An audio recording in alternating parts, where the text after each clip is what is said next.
Leisure World resident Yuri Lotakov began his acclaimed piano career in Ukraine, in what was then the Soviet Union. How did you become interested in learning the piano? When I was 6 or 7 years old, it was my mom. She was a musician and she wanted me to be a musician. So she took me to vocal music school for a checkup, I would say, for testing. And the person who tested me would play a melody and ask me to sing it. And I was so happy that I would master all that. Who inspired you to learn music? Not inspired, pushed. The Soviet Union, if you remember this country. The Soviet Union, kids don't have a say. Educational system in the Soviet Union was, you have a regular education, normal school where you go from 8 to 2 or 3, and then after that, if your parents select, you go to music school. Talk about your educational background. When I got into vocational college, and that was specialized music college, of course I got interested in music. And that was a big sacrifice for me because I was avid sportsman, gymnastics, swimming. Ukraine is a swimming country. And at about 14, 15, I used to be a champion of Ukraine in 200 meters brass. And that was, in my mind, my way in life. It didn't happen because my mom asked me to just go to music college and play at exam. Nothing else. Don't prepare, don't worry. So I went there and played and got accepted. That was a big deal because any acceptance to higher education in the Soviet Union at that time was a huge competition. Like to get into that college, the competition was probably one or 80 to 100 people to one space. But with his advanced skills, opportunities arose. I got accepted and I got into the best, Kiev State Conservatory. And after I completed that, I was already accomplished performer and teacher and music, aficionado. I went to about 3 to 4 years doctorate program and finished that. So my education level at Ukraine would be considered a PhD degree in classical music. Here, if I would pursue certification, it would be DMA, Doctor of Musical Arts. Was being a musician, was that your career?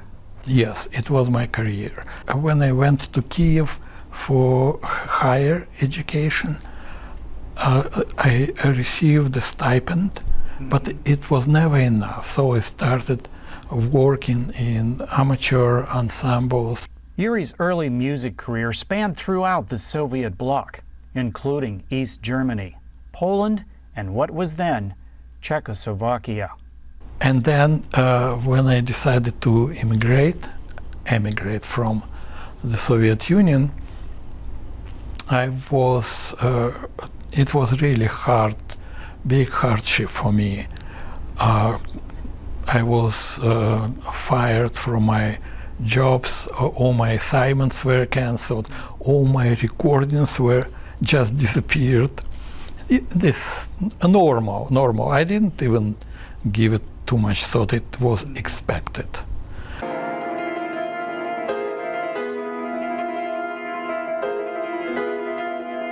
Because they knew that I am about to leave. I didn't even start the process yet, but they already knew. Yeah, so, and then after 2 years of extreme hardship. And by the way, I started to teach privately, which is like nothing here, right? It's normal. Out there, anything outside of the Soviet system was forbidden. So if someone would tell to KGB on me, instead of America, I would end up in Siberia. Thanks God, I built a good name for myself by that time, and no one told on me. During the Cold War and through United Nations negotiations, leaving the Soviet Union became possible. Our Soviet Union started allowing families to unite back. And funny enough, no one wanted to unite into the Soviet Union. Everyone wanted to unite out the Soviet Union. That's how immigration started. Once you cross the border and you're in Vienna, which is the first stop in the Western country, you could right there change your mind and say, I want to go to Australia, to Canada, to United States and any other country. And actually there were a representative meeting you and offering, we know that your exit was under duress, but if you would like to go, for example, to Canada or Australia or South Africa, out of all places, you can change your mind here. After emigrating to America, Yuri had played concerts in Italy and then in South Africa. That was February 1979. I went to South Africa for a long about 2 months tour. I played in many, not in many, in major cities, Johannesburg, Cape Town, Pretoria, and with major symphony orchestras. And to my surprise, in every symphony orchestra, I played with 3 or 4 of them. There were at least 10, maybe a little bit more, people from the Soviet Union, a recent immigrant. With a musical doctorate and vast concert experience, what are keys to being a skilled musician? Strangely enough, my second career here was a computer programmer. Strangely enough, these 2 disciplines correlate very closely. First of all, attention to smallest detail. Secondly, hard work. Really work without watching hours, watching sports games. And the most important in both disciplines, you need to keep, with all the detail, you need to keep big picture in mind. Because if you lose the big picture in a concert hall, your audience falls asleep. If you lose big picture in a computer field, your programs don't work, you get fired. What would be a couple of your favorite places that you performed? Of course, my alma mater, Kiev State Conservatory. I performed there routinely and regularly. Secondly, concert tours in Ukraine. To be on concert tours as soloist and with like chamber orchestra, we would tour entire Ukraine. And out of the Ukraine, I liked very much Czechoslovakia at that time. Now it's Czechia and Slovakia. So Bratislava, that was a city which I loved to be in, not just perform, just walking the streets, watching the people, totally different from the Soviet Union. In the Soviet Union they would scare you. Oh, in America, or in general in the West, people all have this fake smile. Yeah. And believe me, it's so much better than to have not fake.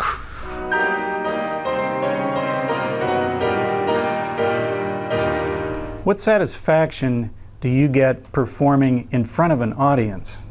I never completely satisfied with my concerts, but that's probably a norm for almost every performer. You work so hard, you work on every minute detail, and then not everything goes the way you wanted or planned. On the other hand, there are unexpected perks which are expected. That's an adrenaline rushing through you, because stage, it's not stage fright, it's stage excitement. You never know what will happen, and that's exhilarating. Now that you're retired and living in Leisure World, do you still perform? Even if I wouldn't have audience at all or venue at all, I would keep practicing, play, enjoy my music, perform for either myself or for my wife, for my friends, which happened before I started playing at clubhouses. I played several concerts at our place here in Leisure World for about 20-25 people. My first real concert in Leisure World was in Clubhouse 4. And, I knew that no one knows me here. So when asked how many chairs should we put, 80, maybe 100. Well, the audience was about 450. And nearly $4,000 was collected for the Ukraine cause. So warming for me, because I take very hard what's going on. And in Ukraine, there are still my friends. My best friend is still in Kiev, and he doesn't plan to move. He is main piano accompanies in opera theater, and we talk to him on a weekly basis. And those conversations are like 2 hours long. Have a lot of your fellow musicians, have they left Ukraine or are they still there? Most of them left. People in the field, in the profession, they knew, so they would come to seduce Kiev graduates to Finland, to mostly northern Baltic countries, but some in Germany, some in Spain, in Italy. Some of them left Ukraine on their own, like my dear friends who moved also to United States, live in Los Angeles, and they established a very famous piano studio in West Hollywood. And collaboration exists locally. I do collaborate with other musicians, as I collaborated recently with Peter Bates, organist at Presbyterian Church in Long Beach. I collaborated with a trumpet player, Richard Friedman. We played a concert in Clubhouse 4. I collaborated with all orchestra, Leisure World Orchestra, and it's such a pleasure to be among musicians, special breed of people. Is there anything that you'd like to say to Leisure World residents? It's community, truly community. It's friendliness. It's unsolicited help. I'm still shocked how many people genuinely love serious classical music. It's amazing. People stop me in the street and ask, when is your next concert? Music to the ears for all to hear.